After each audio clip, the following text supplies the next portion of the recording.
Bien, Miguel Ángel, que es investigador, nos va a hablar en una comunicación del libro 23 días en París durante la exposición de París de 1900 de Antonio Camino Díaz, una desconocida joya de la bibliografía asturiana. Bueno, he traído un resumen de la tesis, a ver lo que me da tiempo a leer. Bueno, agradecer no solo a la comisión, sino a Fernando, que me ha dejado por permitirme leer el libro y hacerme fotocopias en tablas. Bueno, en las primeras décadas del siglo XX se publican una serie de obras de gran valor para la historiografía asturiana porque nos ofrecen una descripción de Asturias y de Gijón en esa época. Son obras por todos conocidas como Asturias Industrial, de Rafael Fortes Arias, Historia de la Universidad de Oviedo y Noticia de los habitantes de su distrito, de Fermín Canellas. Bueno, hay un montón de esos que no voy a seguir, pues son todas muy conocidas. Todas esas obras han sido muy utilizadas en los estudios históricos actuales y algunas han sido reeditadas no hace demasiado tiempo.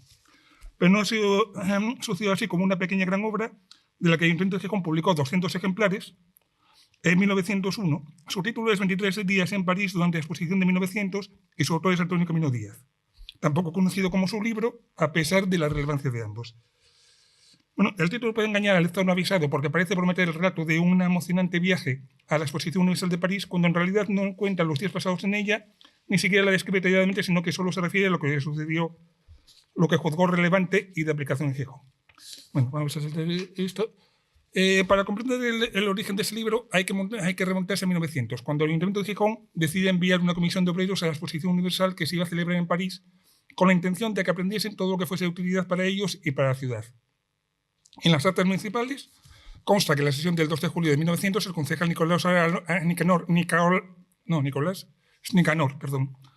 Nicanor Alonso Maceda presentó por escrito la proposición que había formulado verbalmente la sesión del 26 de marzo para enviar varios obreros. Bueno, a la exposición se limita a 5 y propone también que al frente de la comisión fuese alguien que hablase francés y tuviese conocimientos generales para hacer al mismo tiempo de intérprete, jefe, compañero y guía de la comisión de obreros. Tenía también el compromiso de presentar una memoria descriptiva en la que consignase lo que considerase de aplicación al municipio, para demostrar que el viaje había sido provechoso, que es el libro que nosotros tenemos. Bueno, tengo aquí la lista de la gente que fue seleccionada con él, pero vamos a verla también. Eran obreros especializados, artesanos, incluso maestros de taller, más que proletarios o operarios, pero el concepto de obrero es muy amplio en esa época. Se considera que los obreros especializados podían sacar más provecho del viaje. En la sesión del 7 de julio se decide que se invertirá en el viaje 4.600 pesetas, a razón de 900 pesetas por obrero y 1.000 pesetas para intérprete guía. Hay que tener en cuenta que el sueldo de un carpintero en 1902 oscilaba entre las 4,50 pesetas diarias. Es decir, era mucho dinero el que invertía el ayuntamiento en este viaje. Bueno, aquí hablaba un poco de las exposiciones universales, vamos a ver si lo cortamos un poco. Las exposiciones universales fueron concebidas como un escaparate de los avances tecnológicos, sociales y culturales de una Europa en constante expansión desde el comienzo de la revolución industrial. Hay, por tanto, un elemento de eurocentrismo con su punto de soberbia que se manifiesta en el calificativo de universal y en la confianza de un progreso infinito y en la unión de todos los pueblos bajo la égida del europeo. En 1951 tiene la primera exposición universal en Londres, que tuvo como eje el Crystal Palace. Previamente un lugar en Francia, desde 1795, ferias de alcance nacional que marcaron el camino para el que aprendieron a descubrir las ferias universales. Bueno, Francia celebraría 5 exposiciones universales en el siglo XIX, en 1855, 1867, en 1878, en 1881 y en 1900. Bueno, la de 1899 es la que más conocemos porque era el aniversario de la Revolución Francesa y es la que nos dejó la Torre Eiffel. La Exposición Universal de 1900 empezó a planificar en 1892 para celebrar el siglo XIX, tuvo lugar a la orilla del Sena, pero tuvo un anexo en Vicence donde se celebraron los Juegos Olímpicos de 1900, la primera Olimpiada. La Torre Eiffel se pintó de amarillo, se construyó una puerta de entrada monumental en la Plaza de la Concordia.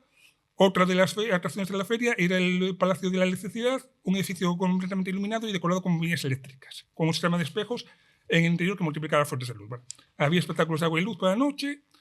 También estaba el Tortilla Roulant, una escena móvil de 2 velocidades que llevaba a los visitantes. Se presentaron novedades importantes como la máquina de rayos X, el telégrafo inalámbrico, servidores de comidas automáticos y películas con sonido sincronizado. Había una amplia zona para exhibiciones automotrices y una sección dedicada a máquinas voladoras.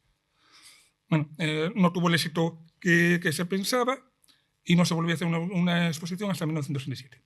Solo podemos imaginarnos el choque cultural que debieron experimentar los 5 gijoneses al contemplar el esplendor del país del barón de Haussmann y la espectacularidad de las construcciones y de los espectáculos que se podían ver en la Exposición Universal de París, porque Antonio Camino Díaz no habla de ello en su libro. No es un literato sino un técnico, ni siquiera le interesan los aspectos más llamativos que atraían a tantos visitantes a la exposición. No aparecen en sus páginas ni el Palacio de Electricidad, ni el Hotel Burlán, ni el tren eléctrico que recorría el recinto, ni ninguna de las maravillas que asombraba ver. A él le interesan otras cosas que consideran más importantes. Lo que a Camino Díaz le interesa es lo que puede aplicar mejor a la vida de sus conciudadanos, especialmente los más desfavorecidos, y eso encaja con el reformismo y el paternalismo burgués, que intenta resolver lo que se llamó entonces la cuestión social, por primer obrero, mediante la educación y la creación de entidades benefactoras en una época en que el Estado no asumía todas esas funciones. Eso tiene mucho sentido, una ciudad que ha crecido y progresado mucho en los años anteriores, pero lo hará mucho más precisamente en esos años en la que la mencionada repartición de capitales entillados ha creado muchas industrias, pero ha dejado atrás a las clases más necesitadas. Bueno, de eso ya nos habló ayer Buznego en su comunidad. De las secciones que se dividió la exposición de París a Camino Díaz, solamente solo referido a la sección 1, enseñanza y educación, materiales, y la 4, materiales y producciones generales de mecánica, 5, electricidad, 11, minas y metalurgia, 14, industria química, 15, industrias diversas y todo la 16, que es la economía social. Describe los inventos que se pueden aplicar para mejorar la vida de los humanos, como son las incubadoras de niños, que son una innovación entonces y salvan las vidas de los niños prematuros, la luz aplicada a enfermedades de la piel como el lupus, y incluye fotografías con antes y después de varios pacientes.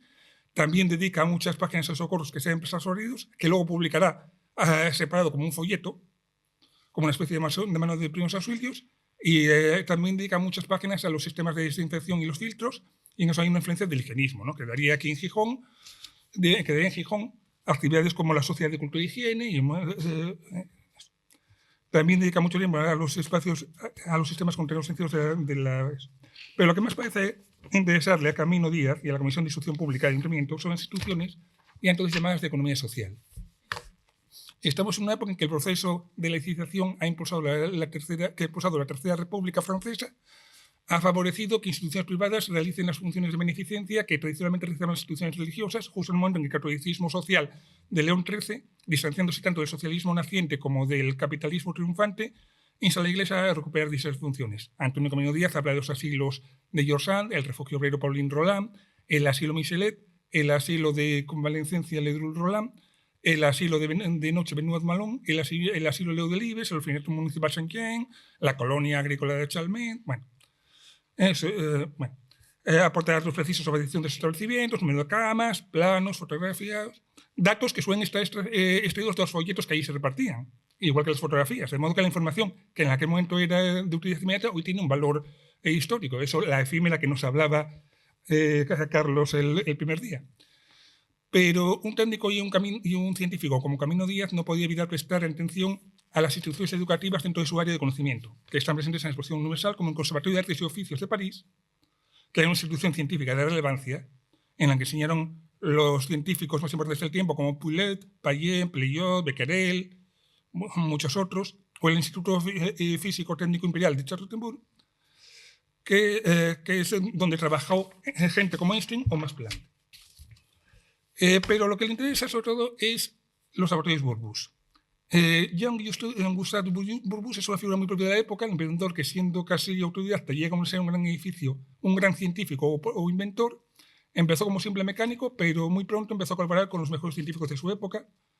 Fue ayudante de Silverman y entre otras cosas pues, tuvo como ayudante a un tal Pierre Curie, para que luego construiría un electrómetro y un aparato para el estudio del cuarzo piezoeléctrico. También colaboró con Foucault en el famoso experimento del péndulo.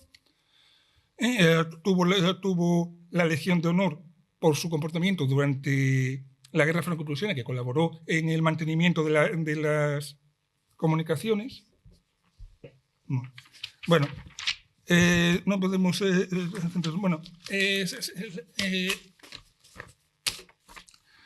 bueno, me tengo que comido el tiempo y no puedo ya hablar de todo esto. Pero bueno, quiero hacer hincapié en una cosa porque tiene relación con este congreso, que es que él habla del alumbrado por gas acetileno, que en aquella época estaba empezando a competir todavía con la electricidad. Y ayer hablando con Sofía me dijo que precisamente entre los libros que había en la comisión de patrimonio de monumentos hay un folleto que escribió Camilo Díaz, que llegó a tener incluso una patente sobre gas acetileno y un negocio. Bueno, me parece que ya no me queda tiempo ni siquiera para hablar del libro. Bueno, muchas gracias, Miguel.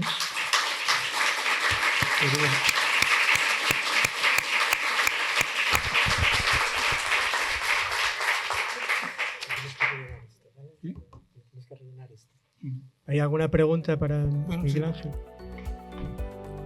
¿No?